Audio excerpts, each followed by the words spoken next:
News Talk 98.9, the roar of Memphis. Tool Talk Radio with Joe and Allan. Welcome to Tool Talk Radio. I'm Joe Thorderson with Thor's Hammer, Carpentry and Wood Turning. .com. And I'm Maximilian, turning Allan's mic on. And in any case, in addition to wishing a very happy belated birthdays to the greats Alexander Graham Bell and Michelangelo, I'd like to remind audiences that about a very happy International Ideas Month. And as a friendly reminder, throughout the course of this month, please do send us on the Big M Roofing and Remodeling hotline.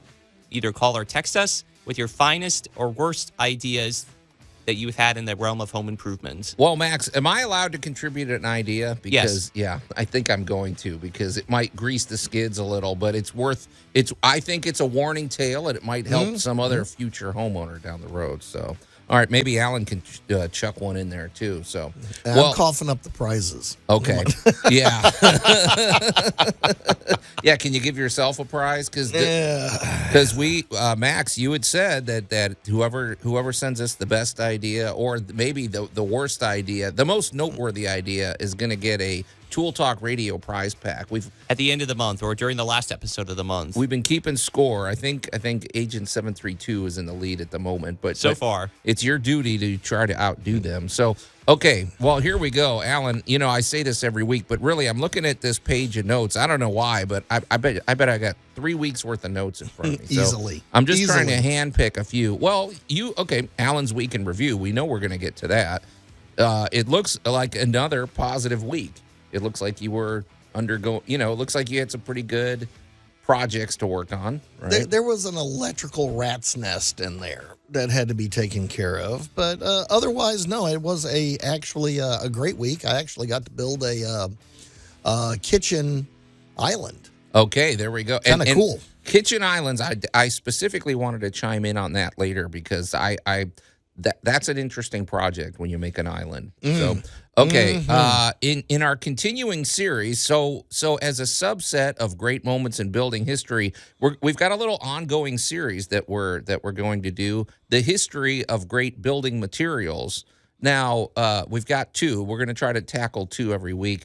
The first one is marble, in honor of Michelangelo's 550th birthday. But, I mean, marble is a part of our home today. But I don't know if this is technically a building material, but we're gonna do it anyway. You're going to talk about arches, which are wide-ranging. It's what to do with a building material. There you go. Yeah, exactly. So, Allan, in Tool Tales, how about this? All hammers are not created equal. Ooh, amen. Yeah. Amen. And there's a reason that there's 20 different types of hammers at your big box store. And maybe it's easy. It's funny. It's one of those tools that it's like, who wants to talk about a hammer? But now that no, it's fundamental, and everybody, literally, I would guess just about every home in America has a hammer somewhere on the premises. So why not talk about that as well? So we have, let's see, you know what? I'm not even going to tease them all. Just trust us, folks. There's more than we can get to this week, but we're going to get to as much of it as we can. So strap in, everybody. But before we get to any of these topics, let's get to our must-have item of the week, which I'm sorry, I should have mentioned too. We have, if you go over to Tool Talk Radio, or go to @Tool Talk Radio on Facebook, you'll see what we've posted over there, including our must-have item of the week, which I am now holding up, Allan. So, all righty, that is, I love some of the new improvements this company made, and that is a can of good old WD-40. However, it has the variable spray applicator head, and it looks like you also have the silicone quick drying edition. Yes, sir. I'm glad you picked up on those details, because yes, it's they're as we say, it only takes a little more to go first class sometimes. We've all had that can of WD-40 in our house with the little piece of tape around the side. Oh yeah. And the red straw, and half the time it slides off and you don't know where it went. And sometimes you need to be precise, because perfect example, the other day, our home, as we've said before, is about 73 years old at this point.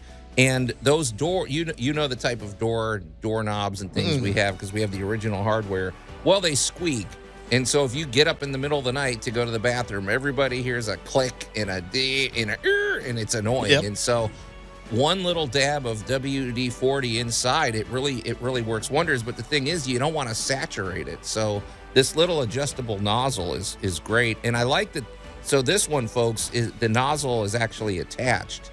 Yes. And it's also quick dry. And the quick, so what, okay, now I got to be honest. I don't know about the quick dry. What did they do to the formula? Because it feels the same when you're using it, but. Okay, well, the thing is you have silicone in that one that is quick dry. So the petroleum base is not. What does that mean? Well, basically what you're looking at here is a water replacement. WD-40 is water displacement. Because as we've said for, 10 years on the air now, water is the enemy. Water is what rusts things. Water is what makes things bind together, causes rust. Well, this is a penetrating, and it's a petroleum product.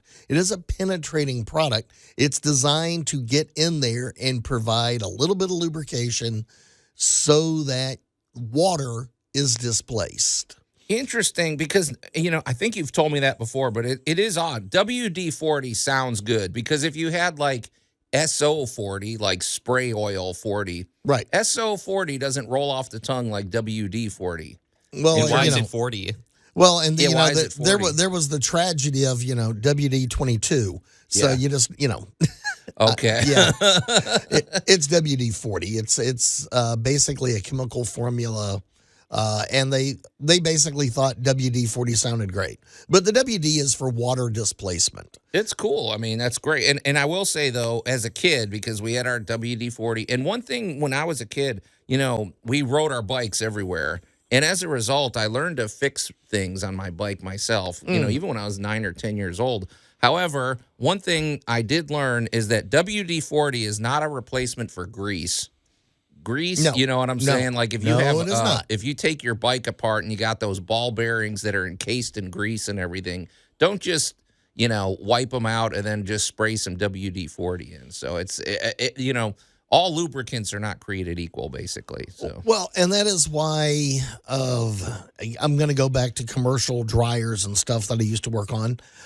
You had all different kinds of different grease that had to be lubed in. Yeah. Or an older car where you had to go in and get the car, not only the oil changed, but certain things needed grease added to it. So you can buy a grease gun and lithium grease. I remember in our auto shop class, the teacher said, you got to grease the front end. And I always thought that sounded funny, but it's like that because there was all these little connections, and that was part of regular maintenance back then. So, and, and now we have a lot of sealed systems and sealed ball bearings and that kind of stuff.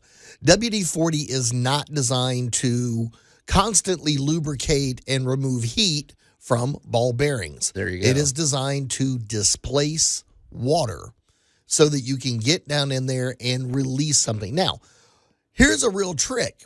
Instead of waiting until the nuts are all rusted up and crunchy, when you're putting them on, give it a little shot of WD-40 and then install them, and now you have displaced any water that would have been in there. That's exactly what I was going to ask, is because I know WD-40 for its properties of helping with rust, and so I was just going to ask, like, how does it help with rust?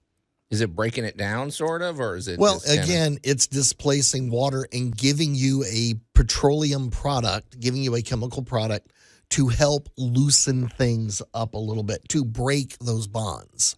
So, again, we've said it so many times, and people don't understand the power of just the smallest amount of water vapor that can be trapped in something and literally lock it up.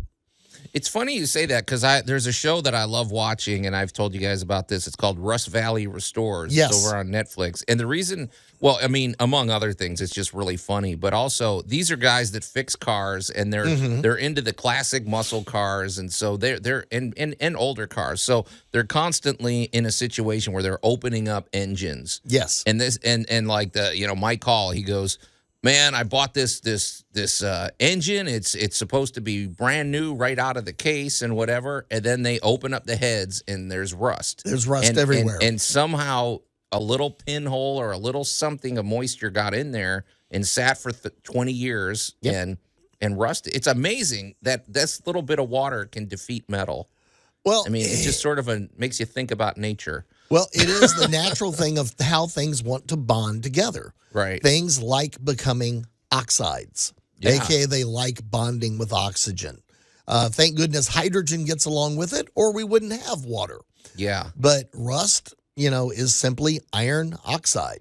Yeah, very interesting. So, okay, but yeah, WD-40, I would say this is a good option, and I can't remember what this costs. I think it's probably a few bucks extra than the standard can. And our buddy Patrick texted on the text line. He said the reason it's called the 40 is because it was the 40 chemical formulation that worked. Oh, well, that's good, because if it was WD-39, I don't know if that has the same flow. All right, thanks, Patrick. Very good.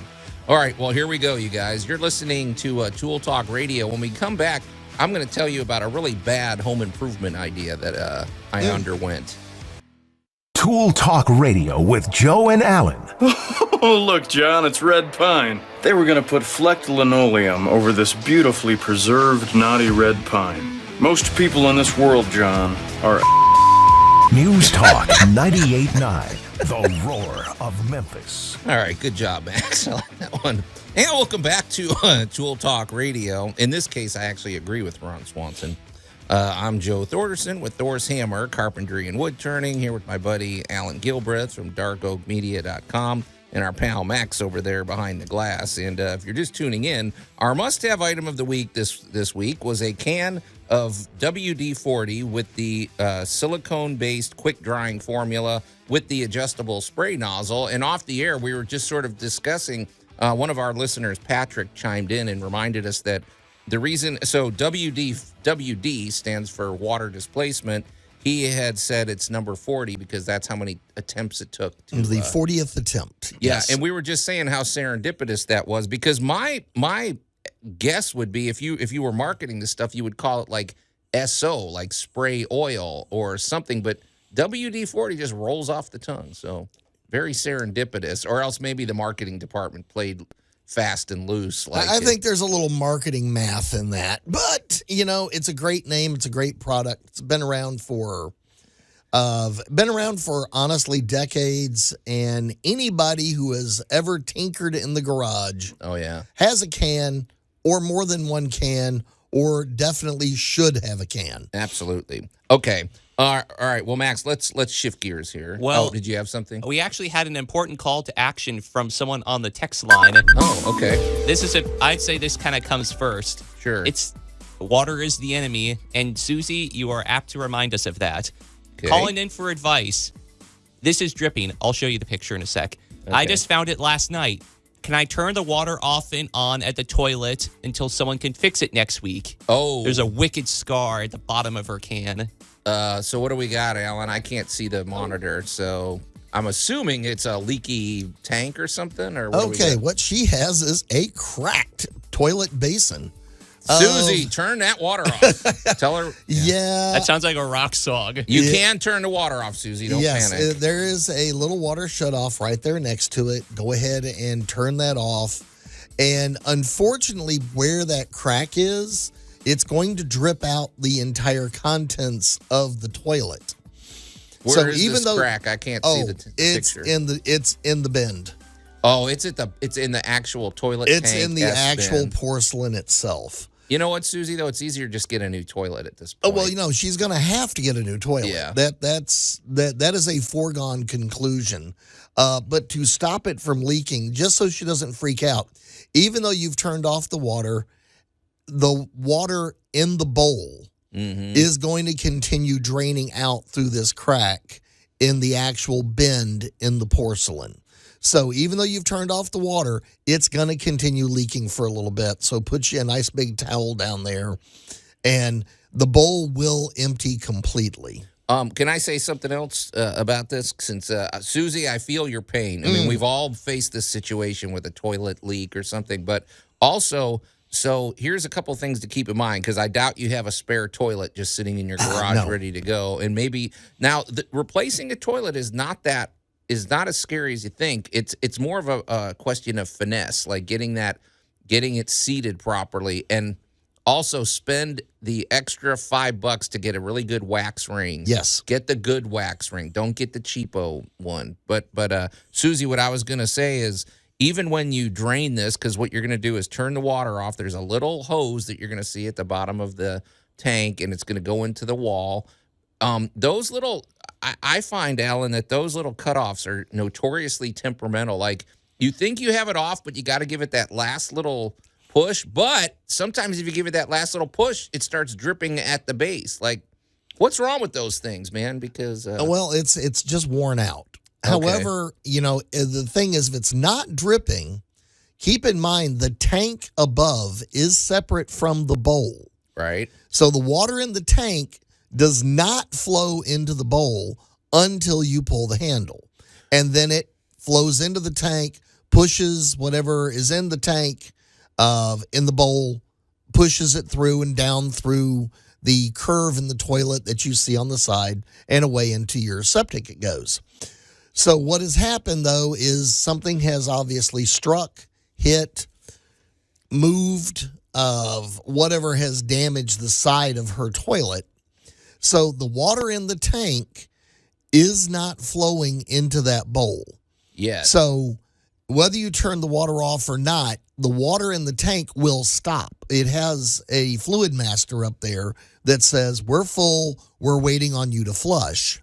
Yeah. The only water coming out of it is the water that is actually in the bowl.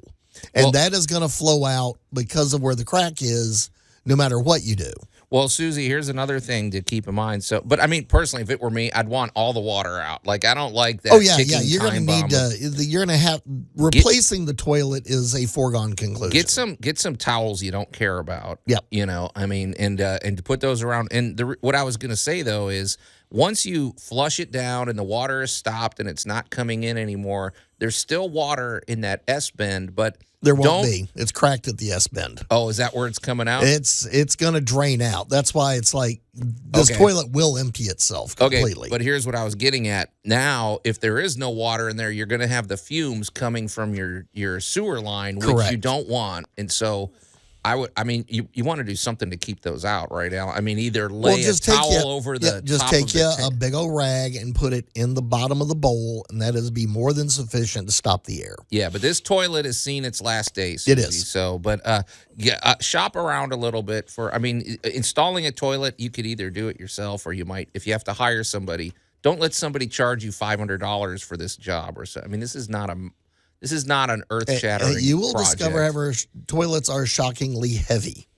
Yeah, depending on the design. And also, sorry, one more thing. If you're going to go out shopping for a toilet, Susie, they're not all the same size. And you gotta measure. You're gonna notice a big difference. And so I don't know how much space you have there to work with, but you gotta make sure this thing's gonna fit where you're gonna think about the depth of the how It's far the back the clearance tank depth. is It's from called the the wall clearance and depth, everything. right. Yeah. So there's a lot of measurements that it's easy to take for granted, but you'll probably notice whether it looks more elongated or more just kind of round. Is and it a round compact. bowl or elongated? Yes. Yeah. So Susie, we feel your pain, but don't panic. This isn't the end of the world. I don't know whether this is on the second floor or the first floor of the house either.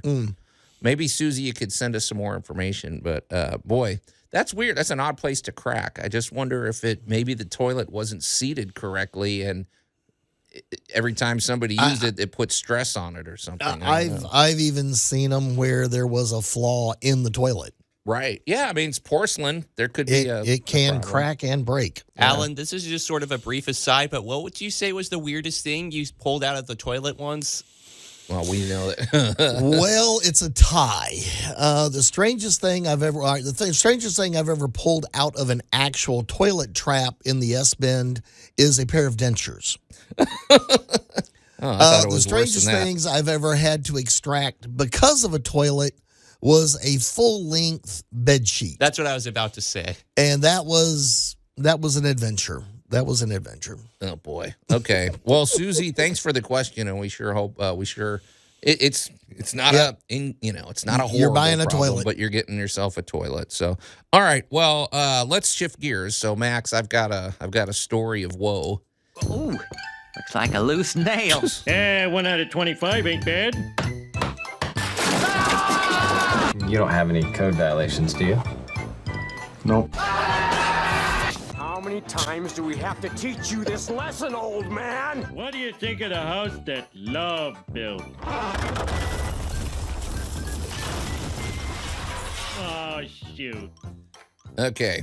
I only have enough time to tee this up before the break, so we're gonna set this up. But Allan, I don't know, you don't have kids. You have godchildren, right? I have plenty of rentals. Okay. Well, folks out there that have kids, you probably will know where I'm coming from. I've got 4 kids. And the thing is, they're all very close in age. We kind of got them all out at the same, and which is nice because they're actually real close in age. They get along really well. They're actually like good friends, which that's cool. But when you have young kids, you can sometimes, I think your judgment gets impaired in terms of things because you have kids and you want to do something nice for the kids. And we have this really cool backyard, as I've said. And growing up, you want the kids to have good experiences. And so all you're thinking about when you look in that backyard is all the endless possibilities. And this is the world is their oyster out there. And you want to make it a nice place for them to play and hang out. And that was my motivation, although it was a very poorly executed job on my part. What was it? The road to you-know-where is paved with good intentions? Exactly. So you're going to hear about my tale of woe when you come back here on Tool Talk Radio. Tool Talk Radio with Joe and Allan. Hey, this isn't faux dive. This is a dive. News Talk 98.9, the roar of Memphis. I have to think about that one. And welcome back to Tool Talk Radio, everybody. I'm Joe Thorderson with Thor's Hammer, Carpentry and Wood Turning, here with my buddy Allan Gilbreth from darkoakmedia.com and our pal Max over there behind the glass. And if you're just tuning in, I was about to regale you with this is great. Let's see. March is International Good Ideas Month. And no, just ideas. Oh, ideas. Doesn't have to be good. So we're not limited to good or bad ideas. And so we want to encourage you to share your ideas in regarding home improvement. And they could be a really good idea or a really bad idea. And whoever does the best is going to get a Tool Talk Radio prize pack at the end of the month. And I was actually going to share a story. I was going to share a bad idea that I had for my home, but we always put callers and texters at the front of the line. So put a pin in it. I will get to that momentarily, but we've got Susie on the line who is having some toilet drama, right?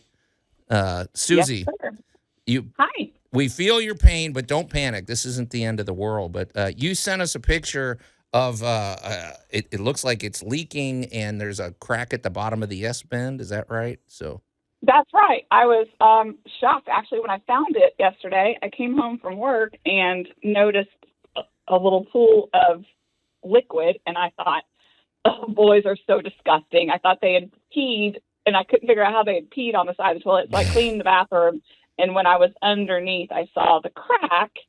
So I went and got me a Sharpie and put a line at the end of each side to kind of keep monitoring it, and I turned the water off. But this morning, there's still water, and the crack is past my Sharpie line. So it's still cracking. I do have, I bought this house in September.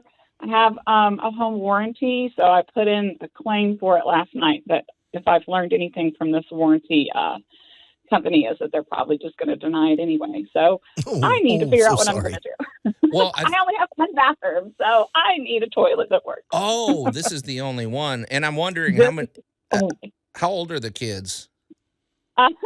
10 and 17. Oh, yeah. Very well disciplined and neat, and they take great care of the home, right? Yeah, So, yeah. Exactly. You're right. And so, yeah, I really did think I was looking at boy pee on the side of the toilet. So. Yeah. Well, here's the thing, Susie. And, of course, it's interesting you monitored of course, until they make self-healing toilets, Allan, I don't know what but here's what I would say. So are you going to attempt this on your own? I Heck no. Oh my gosh, no. There's a reason I listen to you guys every week, but thanks. I do it in hopes that maybe someday I will have the confidence to do something. But me just taking out the hot water regulator thing on my shower so I could have a scalding hot shower was about as involved as I could get, and that took a lot of cuss words and a lot of YouTube. There we go. YouTube's your friend when it comes to this type of thing. I don't know. I mean, I don't want to get you in trouble, but man, this is not that difficult of a repair, Alan. But really, I mean, okay, yeah, and I've heard your measurement stuff. So the tank of the toilet sticks out about 6 inches from the wall. It's pretty far out there. Well, that's the thing. It's like, if you've got some room to work with, you may want to get one that's just a little bigger so the tank isn't, maybe it's a little closer to the wall or something. I don't know. But the bigger problem is if it's too far, then you can't. It won't line up with the drain hole. She's but good. yeah. But this is the only bathroom, so we got to get this fixed. Yes. Okay. Yes. Well, I think you can get a plumber probably pretty quickly to do this. And I mean, we're talking about 2 bolts on the floor and a connection to the water line. And while you're doing that, you may as well just get a new water line, don't you think, Alan? I mean, yeah. I mean, it's an extra $10. Why not just do that? So yeah, basically what you're looking at is a system. A lot of people really actually don't understand how a toilet works, and a toilet is just basically a fill system, a drop, and a hole. Yeah, I mean, that's really about all it is. And the toilet is one of those inventions that changed human history. We don't think much about them until they don't work. Yeah. Basically, when you look at the toilet, if you stand there and look down, you'll see the 2 little bolts coming up out of the sides. And those are and I've loosened. looked at those. Those are very rusted. In fact, they're probably going to have to be cut away. Broken. Yeah. Oh, it broke. Like the little one side of the bolt is actually broken. Because Alan and I were trying to we were talking off the air about how this could have happened, and we were wondering, does the toilet sort of rock a little bit? Because if it will if that bolt's gone. It does not, and the bolt is there. It's just one of the I want to call it the handle, but one of the little handles of the bolt that I would grab it and unscrew it with is actually broken off. But the toilet is actually very sturdy, so I was really shocked when I found the crack because I thought, how in the heck did this happen? There's not hardly any clearance between my sink and my toilet, so nothing was rocked or hit it or anything. So I don't know. Well, Susie, here's what I'm going to say too, and Alan, tell me if you concur. Okay, this is an emergency crisis situation. You only have one toilet, and it's a weekend. So I'm wondering, can she run over and get a roll of that flex tape? You know that tape where the guy shoots a hole in the bottom of his boat and he tapes it up? I mean, in a crisis, can you slap some of that over the leak and try it? Well, I think that's what I would recommend, and then get yourself a toilet. Now, I wonder, because there's so many to choose from, I wonder if you pick it up and then get the plumber to install it. That's what I would recommend. If you've got it, somebody can come out and install it. But there's a couple of products out there that are a flex tape. There's several different brands, but they are the super duper, I can seal an aquarium from the inside kind of things. I can seal a pool up. They usually have some guy looking really excited or some kind of large ape on the cover. On the infomercial. Yeah, I'm just kind of, exactly giving you a hint. what you're talking about. Yeah. Without quoting brands, I'm giving you a hint, I get. And that will help stop any leakage from the toilet until you can get a new one and get it replaced. It sounds like you have plenty of room, so I wouldn't freak out about the size of the toilet. Go head over to your big box store and go, take a look, because there's lots of models. Yeah. So, Susie, do you have a tape measure? I do. Okay. Shockingly. Here's what you're going to do. Just and this is hopefully helpful to people that are wondering about this. So, take the tape measure and you're going to go to the back of the wall where the back of the toilet tank is and measure from there to the bolt that holds the toilet on, and that'll show you where the center of the drain hole is, and that'll give you some good dimensions of how much room you got to work with, because that's what you need to hit. Yep. You got to make sure that hole lines up with with the drain and everything. Yeah, most of them are going to be 10 or 12 inches. Some of them may even be 13 or 14. It sounds like you have at least 12 inches, but again, getting a good measurement, always a good idea. Yeah. Yeah, but Susie, I would get that flex tape immediately, because let's face it, I don't know. You might get a plumber out there, but at the same time, you don't want, I think you're going to pay more to have this done on the weekend, and we don't want you spending more than you need to. I would do this to stop the bleeding at the moment, and then shop around and find go to your big box store and find a design that you like and pick it up, or they'll drop it off. They can probably load. I don't know if you have an SUV or something that you. I have a Volkswagen Beetle convertible. Oh yeah, lift the top up and chuck it in the back I'm seat. sure You'll you be have fine. a friend with a truck. No, the Beetle's got a lot of room in there, Alan. So, well, Susie, will you please keep us posted on this drama? This is man, Sure. I street just did level my home measurement. improvement. Yeah. And so from the wall, of course, I have crown molding, so I'm going from the wall and not the crown molding. It's Correct. Between 14 and 15 inches. Oh, It's you got like, tons of room. You got can get tons any of room. design you want. But keep in mind, if you get it too small, you're going to have this big space between the wall, and that's not always good either, because if somebody leans against the tank, they're putting stress on it every time. You're looking for a 12-inch clearance toilet. Yeah. Okay. Send us All a right. picture of the model you choose too. Yeah, we want to. Oh yeah, there's some new ones out there that's where they can flush billiard balls. So there's a lot of choices. We're making a documentary out of your situation, Susie. So Well, this one is a push button, and there's nothing I hate more than a push button toilet. So that is definitely not what I'm going to be getting. I'm not a fan either. I don't find that you get as That's much a action goofy with the idea. I hate those things. I It don't needs a like handle. I buy a handle. Yeah. Go It old doesn't school. seem as sanitary either. It's just this. Oh, I didn't think of that. I just find you don't get the full flush with a button, I think. I don't know. Maybe I'm wrong, or it's just it's a little too I would cutesy agree. poo for me. Yeah. Having two boys, I would agree. You don't get the full flush. Yeah. Well, Susie, it's been great talking to you, and thanks for you so weighing much. in and sharing your story. But please keep us posted, because we want to know that how this gets resolved. So I sure will. Hopefully it's not with water everywhere before I get to put some Flex Seal on it. And I hope you apologize to your sons for accusing them of making a mess on the side. So. No, I did the typical mom thing and said nothing, just did it in rage cleaning instead. Okay.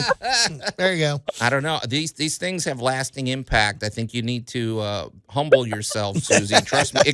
This could be a growing and bonding experience with your kids if you handle it right. So, all right. They're going to be bonding over installing a new toilet for me. Exactly. All right, Susie, we got to let you go. We're hitting the break, but it was great talking to you. Thanks, you too. Man, I can't wait to hear how this unfolds. This is going to be good. So, all right. Well, Susie had a really positive experience. Well, I hope she will have a positive experience. Let's hope for a positive outcome. All right. And when we come back, I'm going to share my horrible idea that I had for improving our backyard for my kids.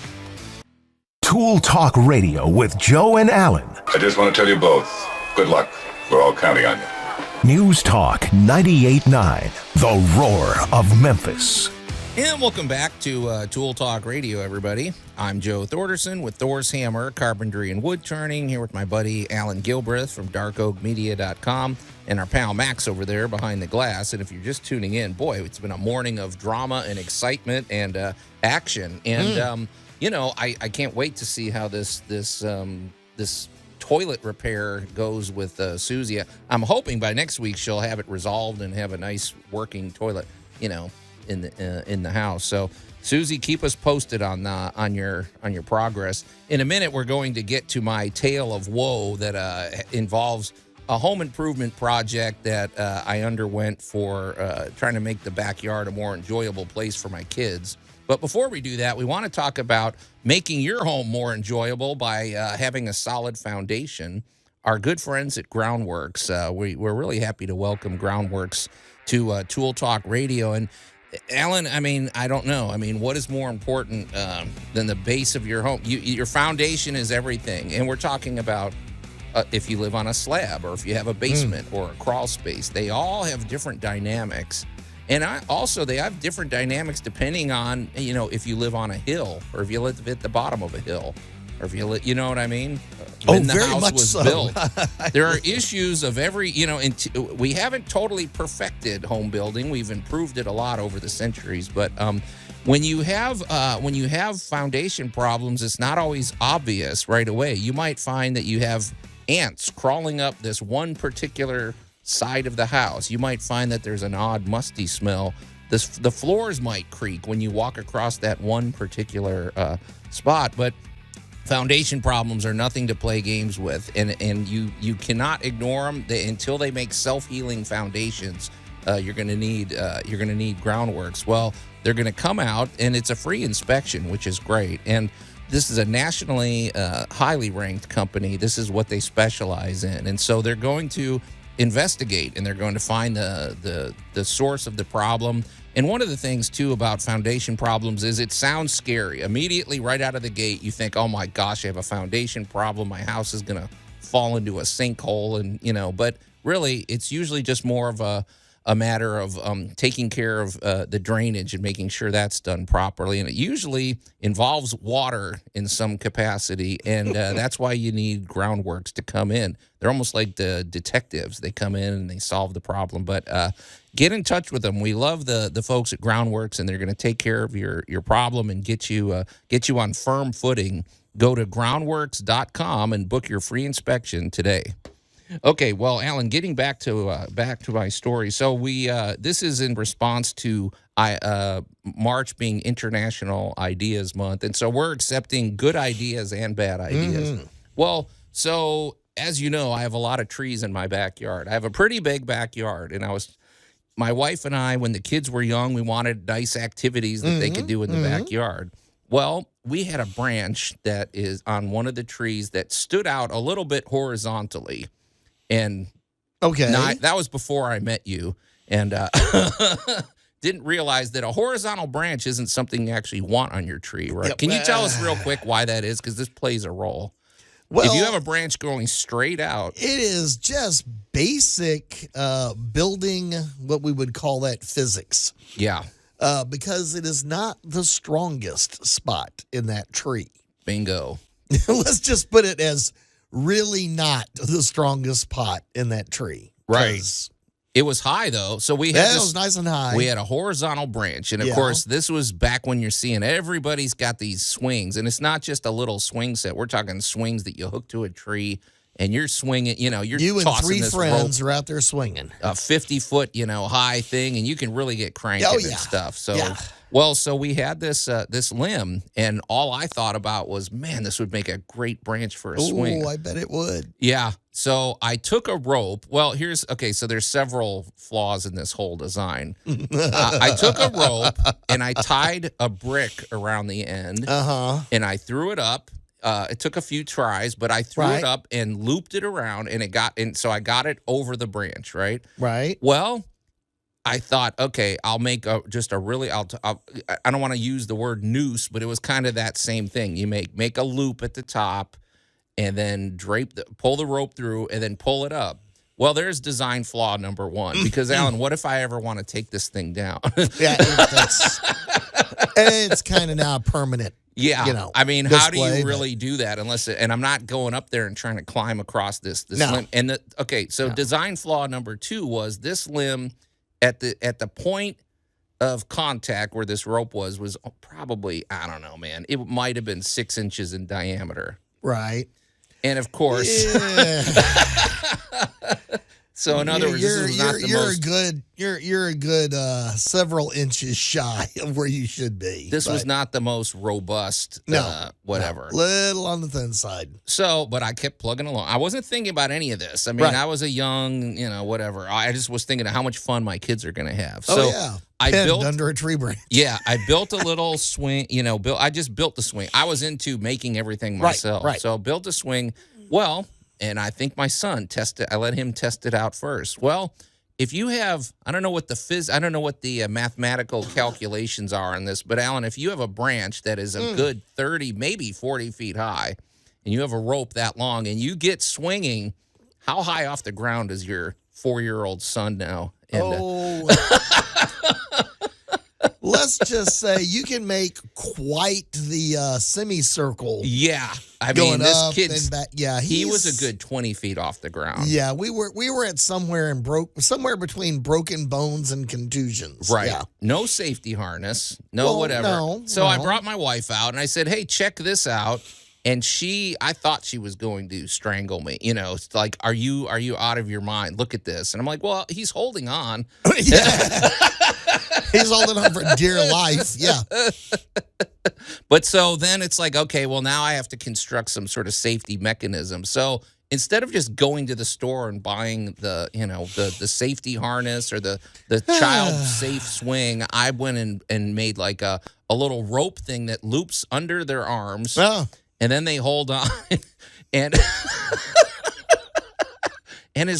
so I built this whole thing. This was longer than 7 years ago, right? No, You're this past was the statute of limitations here. Yeah, this was 20-something. I'm anyway. just checking. So. But then finally though, it was fairly safe. Now these kids weigh, what is a 8 or 9? I guess I have to do the math. They were probably 7 years old, something like that. What does a 7-year-old weigh? We're less than 100 pounds. Okay, so they were probably fine as long as they held on tight.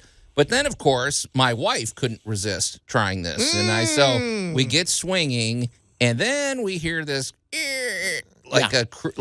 crick. Yeah, and it's like I whatever happened, this swing just suddenly got retired fairly quickly. I think this swing was in business for less than a few months. I mean, this swing did not get much use because there was always this constant fear of this limb is going to fall down and kill somebody, or there's no way I'm letting my kid on this. And definitely you're not bringing your friends over and letting them use it because we'll get sued when they break their neck and everything. And so I would just say, if you're going to put a swing like this in your backyard, you better think through all of the ramifications, because 20-something years later, I still have a shredded, broken piece of rope hanging from that tree. Sure looks ugly at this point, too, because I finally cut it. I cut it as high as I could with like an 8-foot ladder and reached up. But it's a constant reminder of a design failure of mine in the backyard. So these are the kind of ideas we're looking for. It's folks. a cautionary tale. Yeah. If you've ever put a really dangerous, and ill-conceived childhood, I don't know, activity thing in your backyard, let us know about it. But well, that was my bad idea. I know I can't win anything, but I just felt like I needed to purge. You might win bragging rights on that one. So. But get in touch with us at the Big M Roofing and Remodeling Hotline and share your good or bad ideas with us. 901-683-0989. All right, Allan. Well, hour one is in the can, and we barely scratched the surface. But we have a lot. Hang in there, folks. We have a lot coming up in the second hour of Tool Talk Radio.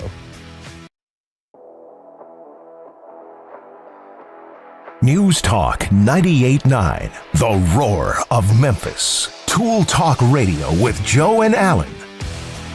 And welcome back to Tool Talk Radio. I'm Joe Thorderson with Thor's Hammer, Carpentry and Wood Turning, here with my buddy Allan Gilbreth from darkoakmedia.com and our pal Max over there behind the glass. And if you're just tuning in, it's been a pretty action-packed morning, and it's probably a good time also to remind people that if you missed any of Tool Talk Radio and you want to hear our past episodes, Susie, I'm looking at you. If you want to hear your phone call so you can share it with all your friends. How do they do that, Allan? Well, all they got to do is pop over to tooltalkradio.com, and we are podcast out on the Spotify and YouTube systems. Yeah, pretty easy and pretty easy platform. Not hard to find. And once they get posted, you can share it worldwide. Mm-hmm. So before we move on, though, because we have a lot to get to this hour, before we move on, we were talking off the air because I was sharing a story about a really badly, unsafe design. It worked, Allan, but it was not It was safe. fun. Unsafe swing that I built like 20-something years ago for my kids, and it got retired quickly because, in fairness, my wife and I were both sort of horrified at the potential danger that this swing posed. So snipped the rope off, and it just sat there for a long time. But one thing, I don't know that I see these as much anymore, but tire swings, it's like I remember as a kid, somebody would take a rope, they put a tire in there, and for one thing, the water would collect in the bottom of that tire, and you could never get it out. Oh, yeah. And it bred mosquitoes, and the water was filthy, and but you were talking about, obviously, you need to put drain holes in there. Right. Well, drilling through a steel belted radial tire that has its challenges too. It did. Yeah. So, and I fondly remember, in the years of my ute, that you had to go get 600 feet of extension cord to get the drill out where the tire was. Yeah. So we didn't have all these beautiful 18 and 40 volt, portable power tools that we have now. Or when you drill through there, you get that 2 or 3 little strands of razor sharp wire sticking out and letting your 4-year-olds climb around on that thing. All right, brace yourselves for this shocking. As a child of the 60s, quite frankly, if you didn't lose a little skin, you weren't having fun. Well, on that note, that's a good reminder. Let's shift gears and let's find out what Allan did this week. Oh, the humanity. And if you don't lose a few eardrums, or a few decibels in your eardrums, we're not doing our job. But this seems like a very optimistic week, as far as I can see. Well, Pretty we're cool gonna end it on the high note. We're gonna start at the low note. Okay. Walk into. I love walking into the. Hey, Allan, stop by and look at our job site. Oh, please. And you still fall for that one? I love those. Hey, Allan, swing by and take a look at what we're doing. Let me translate for folks that don't know who Allan is. What that really means is, okay, we're stumped. We're at a place we don't have all the tools we need, and we need Allan to bail us out. And you're not going to just stop by. You're going to be put to work. Oh, right? no. Every time I get one of these calls, I literally go load like 8 different bags of tools into the truck, because I never know what I'm going to run into. Into your pickup truck, which is another failure. I don't know why you bought a pickup truck, because every time somebody needs to move something, you do what you got to do. Okay. But I go load up the old Dakota there, and off we go. And I'm walking through, and the thing that caught my eye the most was I walked into the bathroom. And they were trying to figure out what wire went where. Out of a trial and error? Well, it was a 4-socket. It was one of those, literally a 4-bay light switch. That's a lot of activity in there. So, that is a lot of activity. And it looked like somebody had let a wombat loose in that thing. It was just wires. Nobody everywhere. labeled the wires, because you're dealing with this. Is this still that same remodel where you basically gutted the bathroom, gutted the kitchen, and you're this one's building number 3. Oh, okay. So it's in the same vein. It's one of those, we got an old building. Look what we're doing. Now, happily, the electrician that set this up originally actually wrote on the wires what they went to. Well, that's cool. And apparently I was the only human being on the planet that knew to look on the bottom of the wire to find out where the words were. I'm amazed that they did that. So, I was very happy to see that, because now an absolute tragedy of a rat's nest. And then I pointed out, and I was all right, guys, this is an ohm meter. Yeah. Watch this. All right, you see the wire sticking out of the ceiling? That goes to the fan. So if we test either end of these wires, we should get from absolutely blocked, a.k.a. no current is passing through, nothing could go through, absolute impedance.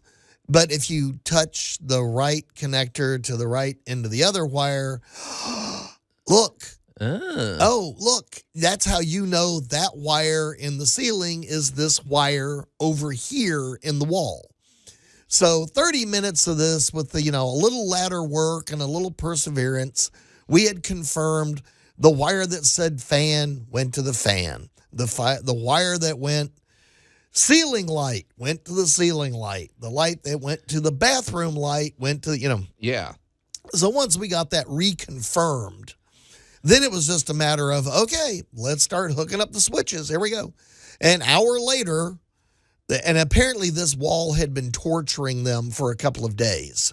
Well, no homeowner can fix it. And this is one of these I'm saying don't fix this yourself. This is not a DIY. You don't play games with electricity. Don't play with the, don't. You just happen to know what you're doing and have the right tools. Well, I happen to have the tools and everything to test it and go, all right, is this that wire? Ta-da, look, it's that wire. So, so that was our moment of terror.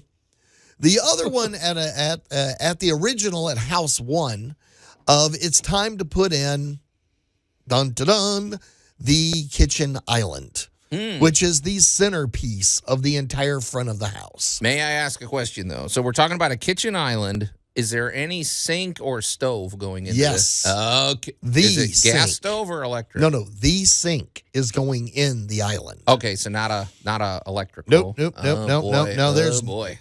Now there is electric. Oh, Yeah. Don't get me wrong. There are 3 outlets on the exterior of this thing. No, I'm thinking more of a fan because if you have an oven in the island, it creates all this stuff. You got to have a downdraft. Right. No. That's a big hassle. No. We got really smart, and the oven is behind you. Okay, on good. the wall where it's supposed to be, where you can put in your vent, all that's right there taken care of like it should be. That's on the wall. Sorry, you triggered me, though. I just want to say, I don't want to start this fight or anything, but I have never, ever been a fan of having a cooktop on an island. I think there's way too much room for disaster. Because everybody sits at the island, the kids sit there, they do their homework, and you're, 10 inches away from a cooking surface. Right. I don't like it. When I'm filming a cooking show, I love the cooktop on the island. Okay. Everywhere else on the planet, it needs to be away from the island. I agree. Okay, good. Now, sink, they're putting in, I love what they're doing. Game, that's fine. They've basically made this gigantic island as the prep area and the sitting area. Because, this thing is big and it's got room for the stools and everything on it. You kind of read my mind because I was about to ask, because I'm the minimalist who cuts everything. I'm like, well, what's the purpose of a kitchen island? Is this, you were saying by adding like chairs and everything, like for sitting, does that kind of cut out the use of the dining room? Is this kind of like the modern evolution of the dining room? Well, okay. Well, all right. This room is exactly what you just said. It is a modern evolution because it is the living room, the dining room, and the kitchen all in one gargantuan rectangle. That's what everybody wants these days. They want open floor plans. The far end, now we haven't installed it yet, but the far end of the room is going to be the giant 80-inch television. And that's going to be way at the other end. But this way, as you're entertaining or it's dinner time or whatever, the family living room and activity room is there where you can see everybody. So if you got kids, this is perfect. You're cooking dinner, you're at the sink washing something, you're looking over the room.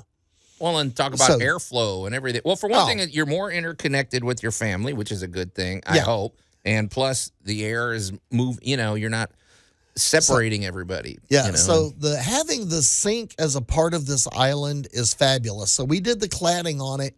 So the pipes are in, the water is in, the electric is in. Next, we're going to put a lid on this bad boy, and I can't wait to do it, and I'm going to record it because it is going to be a full butcher block installation. Oh, and I love butcher block. This is gorgeous. Awesome. I know we're coming to break, but my question is because the island isn't facing any exterior walls, does that also mean if a sink is installed there, it's less susceptible to freezing? Bingo. There you go. All right, we have a few more parting thoughts, and then we're going to get to our history of great building materials. Tool Talk Radio with Joe and Allan. The Emperor does not share your optimistic appraisal of the situation, and he is most displeased with your apparent lack of progress. News Talk 98.9, the roar of Memphis. And welcome back to Tool Talk Radio. I'm Joe Thorderson with Thor's Hammer, Carpentry and Wood Turning, here with my buddy Allan Gilbreth from darkoakmedia.com and our pal Max over there behind the glass. And it's been an action-packed day, and it's going to keep going. But before we move on, in Allan's Week in Review, he was talking about some projects that he was doing involving, well, among other things, a kitchen remodel. And you talked about an island that you're basically building.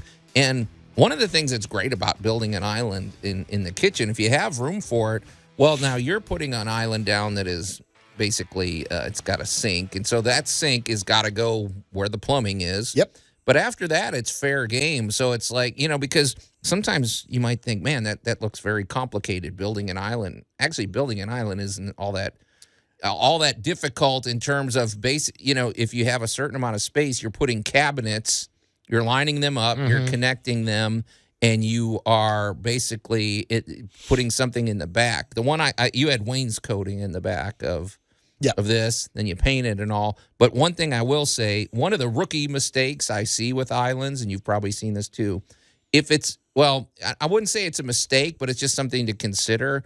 If you don't anchor that thing to the floor and you have like drawers or you have something, that thing's going to tip. If you decide I'm going to open the drawer that holds all the cast iron skillets and everything, and it's going to tip. So, or you may want to, yours is anchored because you got water lines and something. Yep. But I was just saying, it's a good option for adding a lot more storage, and you can add an especially if you have a counter where you can have stools and you can have people that can sit on the other side. I love islands myself. It's funny that you say all this because you're essentially reading my mind again, because now I'm starting to think of the island as sort of the Swiss Army knife of the kitchen in terms of its multiple utilities that I love pack islands. inside. I don't like, okay, now on the flip side, you've seen this, Allan, where they really don't have room for an island, but they cram one in, and I don't like that. That ruins the entire flow of the kitchen. Yeah. Well, if you all right, rather than forcing an island in, consider a kitchen cart.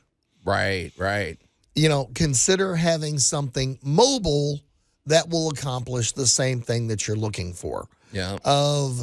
I've seen instances where kitchen carts were fabulous, and of course, I've seen instances where it's kind of like, no, really, y'all just need to move. Yeah. You did not buy the right house. I hate to say it like that, but as we've said before, occasionally you got to remember, every 5 to 7 years, your lifestyle is changing. Yep. When you got little bitty kids, you got a different kind of lifestyle. When you got rough and tumbles, you got a different kind of lifestyle. When you got teenagers, so as you go through your life, keep in mind about every 7 years, you honestly need to think about retooling what you do. Yep. And it makes a huge difference when you kind of think in terms of every 7 years stuff is going to change.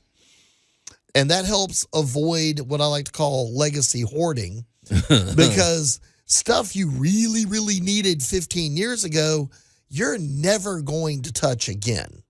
Yeah. Let somebody else who needs it have it. Exactly. Move it on down the line. There you go. Well, we'll be following this kitchen with great interest, especially when you get that butcher block set in place. It's going in. It's beautiful. Let's shift gears, you guys. And now, great moments in building history. Well, if you tuned in last week, you know that we haven't abandoned our great moments in building history, but this is going to be sort of a mini series, and it's a subset of great moments in building history, which is the history of great building materials. Because let's face it, I mean, that depending on what you're doing and what the application is, the right building materials are crucial. We were talking last week about like the I-beam and tempered glass, how important that is. Now, we have two today. We have marble, and we also have arches. I don't know that arches are a material, but we don't care. We're going to address that anyway. Well, it's what to do with the material.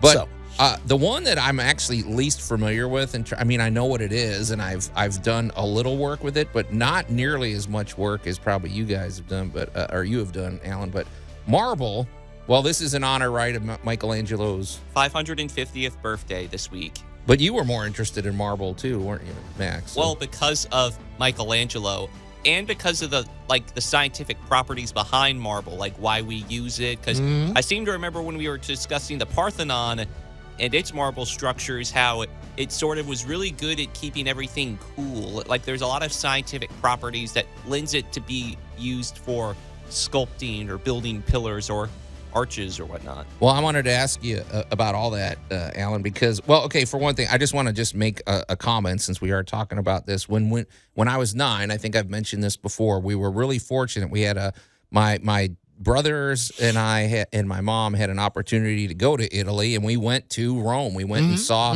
we saw the Pieta, which is just, I mean, this unbelievable carving by Michelangelo, and then his carving of Moses, and saw it in person. And even as a 9-year-old kid, I was sort of stunned. I'm like, it doesn't even look possible what he did, the level of detail that he carved. But what's even more, I mean, when you look at a piece of marble, I don't even know how you attempt to carve something like that. And I mean, okay.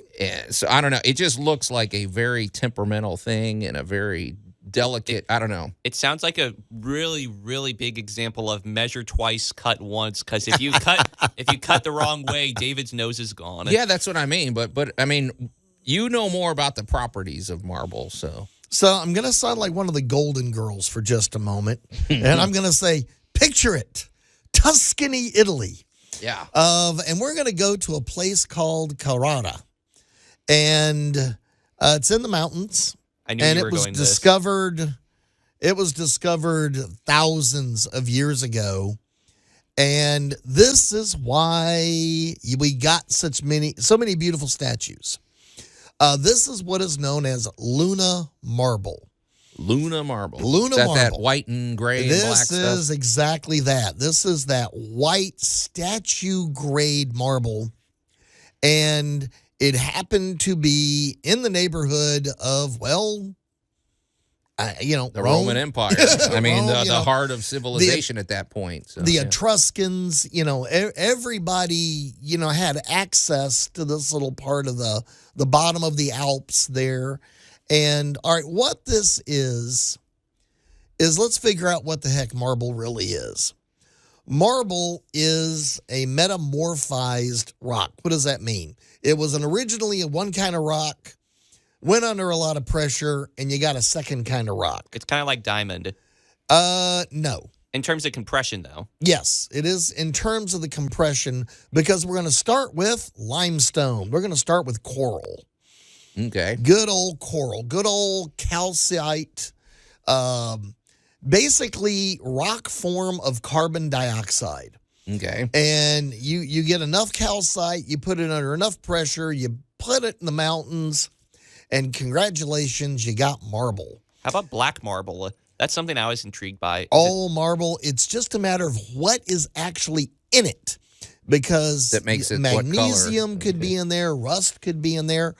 Gold can even be in there. So because it's metamorphized and because it was originally a sedimentary rock, it could have anything in it.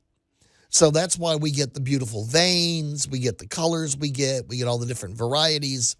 I got a question to marble. I got a question about marble, because you and I know that, okay, wood is easy. I mean, wood is very familiar. If I look at a 2x8, maybe there's 3 that I'm looking at, I can tell the one that's going to crack. I can tell the one that's going to bow on me because of the grain. Well, does marble have a similar thing with those veins? Like could Michelangelo look at a slab of marble and go, okay, that's going to be a problem. This one's more solid. Well, because of how marble is formed, yes, this is why the artist, one of the reasons they chose marble was it was easy to see that this was a defect-free block of stone. Okay.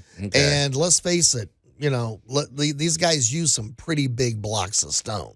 Right. Because they weren't worried about hitting that crack halfway through it and the leg falls off. Right. Yep. The other reason they liked it is that it is a compressed stone, so you can do very small, very fine work. Yeah, that makes sense. And because marble is so consistent all the way through, you're using the same tools all the way through, because you're never experiencing a different form of resistance. Another trick, one of the cool things about marble, is it polishes to a really smooth finish. Very like a glass easily. finish. Yeah. Marble's a great material. We'll talk about heat when we come back. Okay, there you go. You're listening to Tool Talk Radio. We're going to take a quick break, and we'll be right back. Tool Talk Radio with Joe and Allan. Are you aware that your bathroom faucet is leaking? Are you kidding me? I just stuffed a sock in it yesterday. What else do they want me to do? News Talk 98.9, the roar of Memphis. And welcome back to Tool Talk Radio. I'm Joe Thorderson with Thor's Hammer, Carpentry and Wood Turning, here with my buddy Allan Gilbreth from darkoakmedia.com and our pal Max over there behind the glass. And if you're just tuning in, we're in the middle of our subset of great moments in building history, which is the history of great building materials. And we made an executive decision off the air. We were going to get to two topics today, marble and arches, although arches are really not a material, but we don't care. We're going to put a pin in that and get to that next week. Because as we're talking, marble is going to be a pretty, it's already a pretty deep conversation, and we still have more to unpack. Before we continue, though, we also want to turn the corner and talk about our good buddy Jay Hill with Big M Roofing and Remodeling. You talk about, boy, you know, it's really serendipitous the way Tool Talk Radio is playing out. We have got you protected from top to bottom. At the base of your home, your foundation, we have our good friends at Groundworks taking care of things. And from the top of the home all the way down the side, we have our good buddy Jay Hill with Big M Roofing and Remodeling. From roofing to gutters to siding to windows and all types of interior and exterior remodeling except kitchens. Don't call Jay if you want your kitchen remodeled. Call Allan, right? You know, no.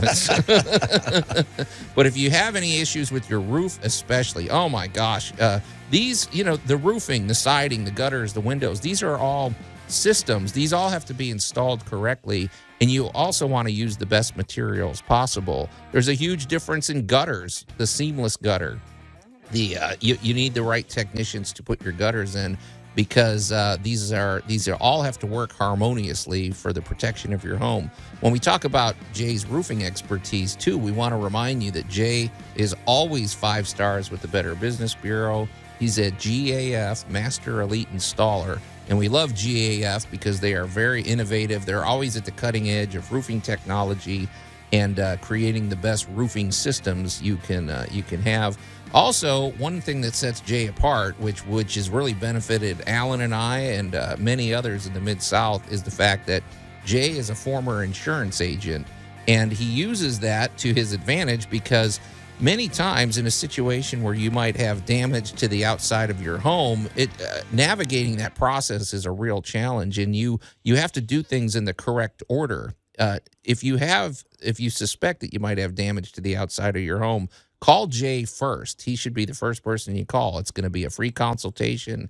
He's going to come over and let you know, and they're going to look over the damage and see if there's a way forward with making a homeowner's claim. And if there is, boy, is that going to save you a lot of money. But also, Jay has 30 lenders at his disposal, so there's great financing, and all of the work is guaranteed. So we love Jay Hill. We love the business culture that he's created over there, and we love his energy and enthusiasm that he brings to every project. And Jay wants you to call him directly, so you can get in touch with Jay at 901-484-5645 or go to bigmroofingandremodeling.com. Well, we've been talking in our great, in the history of great building materials, we've been talking about marble, and boy, in depth. I mean, marble's an ancient material we use for building, but even today, you said your friend's got a marble bathroom. Oh, yeah. And 9 months out of the year, this thing is a gift from the Ice Queen of Narnia. So in August, it's probably... Oh, it's the best room in the house. It's cool. It's dry. It feels good. It has that whole heat gone kind of feel to it. And that kind of brings up the real secret behind marble. Because of its very unique construction and chemical composition, it's really good at moving heat away. Is that what it's doing?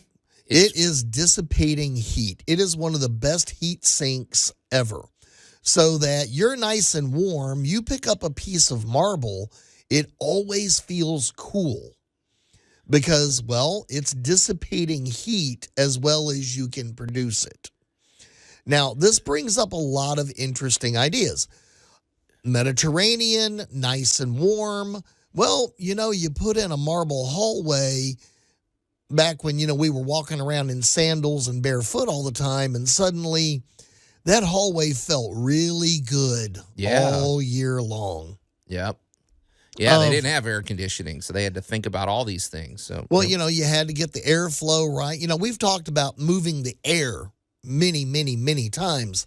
But when you start looking at these marble constructions, keep in mind, you have the very stone itself is designed to wick away heat. So that gives marble a lot of interesting properties. Marble is also very dense. It polishes extremely well. And because of these properties, marble has never gone out of style. Well, it's always going to get used for something. It is always going to be a great stone to work with. My question is this might be kind of an obvious question, but how come marble ages so well? Like I'm looking at the Pieta and it's like looks as pristine as ever, but then you see, like sculptures or statues made out of metals like gold or silver, and it's like, oh, those oxidize, those they show their age a little bit more than others. So what's the magic of marble? Well, the magic of marble is it's already been compressed and it's stable. So it can't rot, obviously. Marble's not going to mildew. Not going to rot. It's not going to mildew. It's a very non-reactive. So when you have something made out of metal is eventually going to react with something, probably oxygen. So we built these giant ironworks. Well, they're going to rust. We've got these beautiful artworks made out of silver. Well, they're going to tarnish. Yeah, it's reacting with oxygen. May take a while, may take thousands of years. Marble is already stable. It's already metamorphic rock. It is compressed. It's stable. It's chemically pretty stable. So there's just not a lot going on with marble, and that's what makes it so good. Now, this is also why, and I'm going to bring up modern ice cream stores that tell you they use cold stones. Yeah. Well, guess what they're using? Right. They're using really polished marble because marble doesn't like heat. Well, I was about to ask you that because, okay, so you let's just suppose you take marble and you stick it in a freezer, right? And it'll stay cold for a long time. But is the flip side true? If you put marble in the sun for 8 hours, is it going to retain the heat for a long time, or is it going to dissipate? No, it's going to dissipate the heat faster than the rocks around it. Now that's interesting to me. So it's always cooling. Marble is always cooling. So interesting. I'm going to throw in that I have at home an Italian marble rolling pin. So what is that like? It is highly polished. It weighs a ton. So when I'm rolling out bread, I have a very, very smooth surface, so it doesn't grab the dough. So I use less flour to keep it, keep the dough down. But it is also not heating up. I didn't think of that because it gets gooey and it's constantly slightly cooler than the air around it. Because that is the nature of marble. And the weight of the marble is probably doing your job for you, right? It does at least half of it. Oh, yeah. Yeah. And this is why, especially if you're a mid-century fan, and I know we have a lot of realtors and everybody that, are big into mid-century modern, that's why so many things, the kitschy items, cheese cutters and serving platters and all that stuff, all had white marble in it. You're making me wonder, is there a marble that's, okay, well, marble's expensive, we know that, or at least maybe it's not as expensive because we've developed better techniques for cutting it. I think that's where all the labor came in. It was cutting methods. But with marble being this type of material, I just wonder if you're living in the Mojave Desert or something, is there ways to maybe marble isn't even a decorative choice? It's more of just a functional choice to help keep the heat out or something. Well, I don't know. You don't really care what it looks like. Maybe you just want a slab of marble. It doesn't have to be polished or something. And as a barrier, I don't know. I'm just picturing the benefits of. Well, and you're asking the exact question that designers and architects have been asking themselves for, honestly, thousands of years. Right. Because marble has such interesting properties that it's very valuable to us as a building material. The best possible marbles were already available to the Roman civilization. Yep. So it was simply a matter of go up to Tuscany. You know, it wasn't that far away. Yeah. You know, I mean, Rome was a little further down, but Tuscany was, hack off a piece of marble. was within, pack mule, within, wagon range. And speaking of different properties of marble, thank you, Norman, on the text line, our buddy Norman Rockwell. How serendipitous, the artist texted us this morning. He says that before electricity, they used light-colored marble to reflect more light. Oh, that's a good point, too. I mean, all of that plays a role. It is a white crystalline structure, so it did illuminate very easily. And just for kind of reference for people out there, some of the best sources of marble in the world are the top three are, as Allan said, Italy, China, and India. That's why you get the Taj Mahal. Oh, so they had easy access to marble. So. A lot of marble, but if you now that you know something about marble, think about the Taj Mahal in such a warm climate. Yeah, makes a lot of sense. So. Now suddenly, not only was it beautiful, not only was it shining and gorgeous, but it was stable. It wasn't going to interact with the environment, and it was going to dissipate heat. And it's a comfortable place to entertain all the other big shots out there. So. Although it was a grave. Yeah. Okay. Well, thanks, Matt. we use marble for a lot of things. Okay. So, well, pretty cool conversation. There's even more that we could have discussed. We can't make the whole. This isn't Marble Talk Radio, but very cool. So we're going to continue this series of the history of great building materials in the weeks ahead. So that was pretty cool, man. And it's making me want to go out and buy a slab of marble and just see what see what we can do. Man, Michelangelo would be proud of you. Mm-hmm. Okay, when we come back though, in our tool tales, it's hammer time. Tool Talk Radio with Joe and Allan. I'm here to clean the carpets. Most of the world is carpeted, and one day we will do the cleaning. News Talk 98.9, the roar of Memphis. And welcome back to Tool Talk Radio. I'm Joe Thorderson with Thor's Hammer, Carpentry and Wood Turning, here with my buddy Allan Gilbreth from darkoakmedia.com and our pal Max over there behind the glass. And we've had some pretty good interactions with our listeners today. Although I want to encourage you, we haven't heard any really good ideas or bad ideas. And this is March's International Ideas Month, so we want to hear from you. And there are rewards attached to this request. If you have a really good home improvement idea that you employed at your home, or a really bad one that went horribly wrong, like the one I shared earlier, send it. You can send it any day of the week over on the text line as well, 901-683-0989.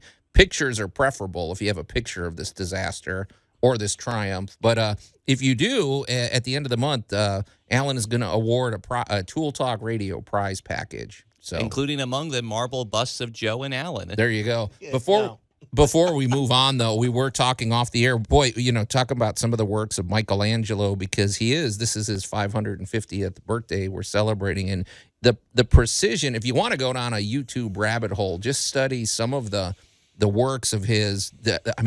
This guy understood anatomy. This guy understood expression. This guy, when you look at his work, it almost seems impossible. It's like, how did somebody even do this? But, and it's an interesting study. But we gotta shift gears, you guys. And now, Tool Tales with Tool Talk Radio. Well, we were talking about this, you guys, and how often do we have to reflect and go, wait, we talk, we share a lot of tool tales here on the show, but sometimes we just overlook the obvious tools, like hammers.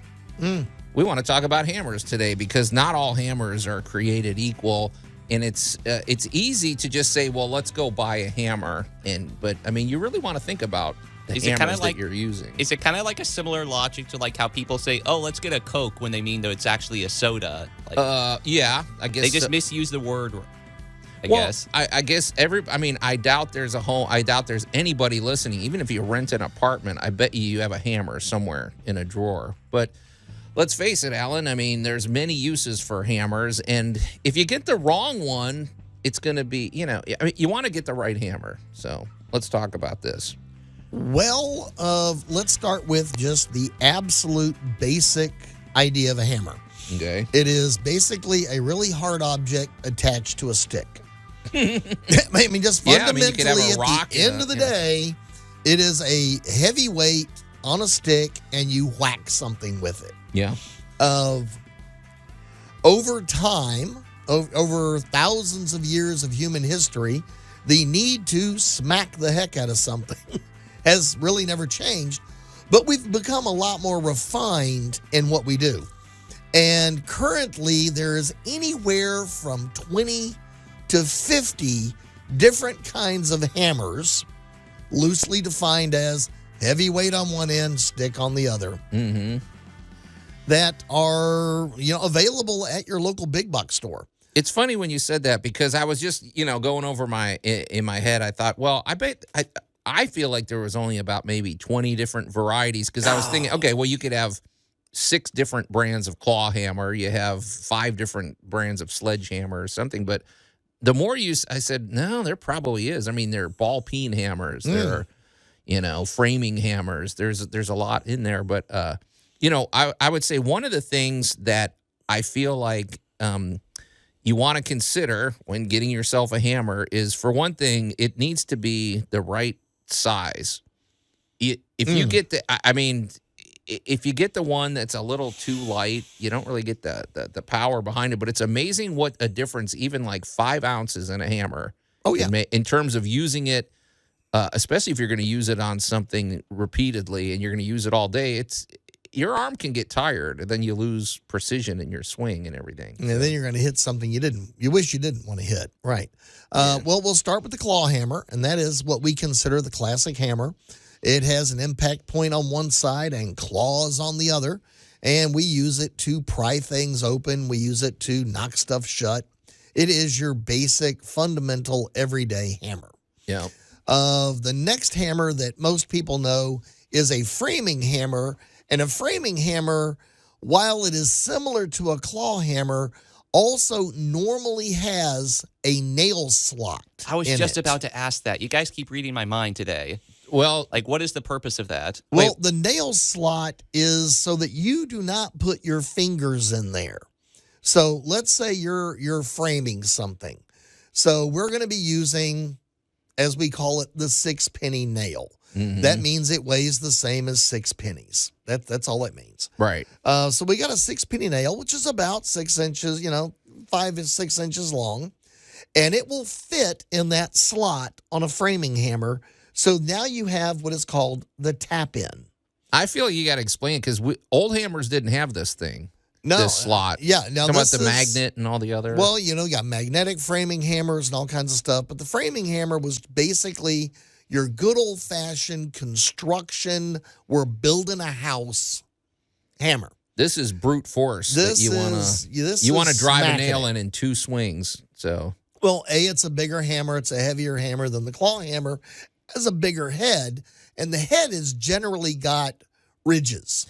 Well, that's what I wanted to talk about, because it looks like almost like a scaled-down meat cleaver on the end. It's got the crisscross. It'll tenderize the steak. I don't think the average homeowner needs a framing hammer. I feel like you're going to get frustrated. If you're trying to tap a little finish nail in with a framing hammer, it doesn't work. That is not its purpose. Its purpose, as you said, is brutality. Right. So I'm going to put my 6-penny nail in it, and I'm going to tap it into the 2x4.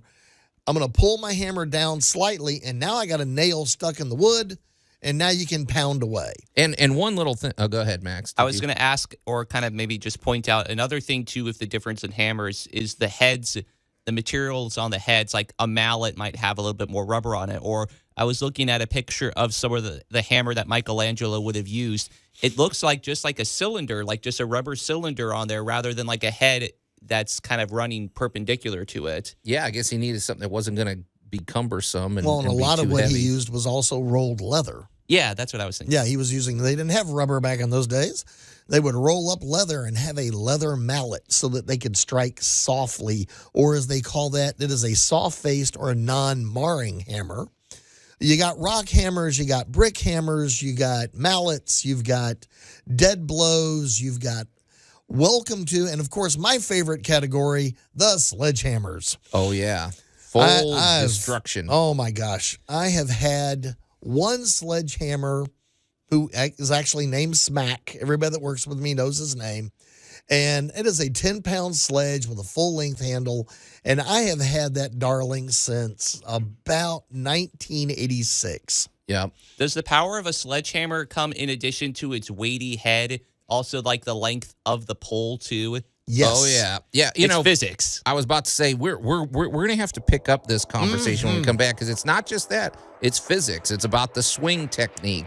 Hammers are actually a pretty deep subject. So Hammer time. We'll have to come back to that next week, but not now. We're out of time, you guys. Yep. Another episode of Tool Talk Radio is evaporated before our ears. So until next week, on behalf of my buddy Allan Gilbreth and our pal Max over there behind the glass, I'm Joe Thorderson, and thanks for listening to Tool Talk Radio.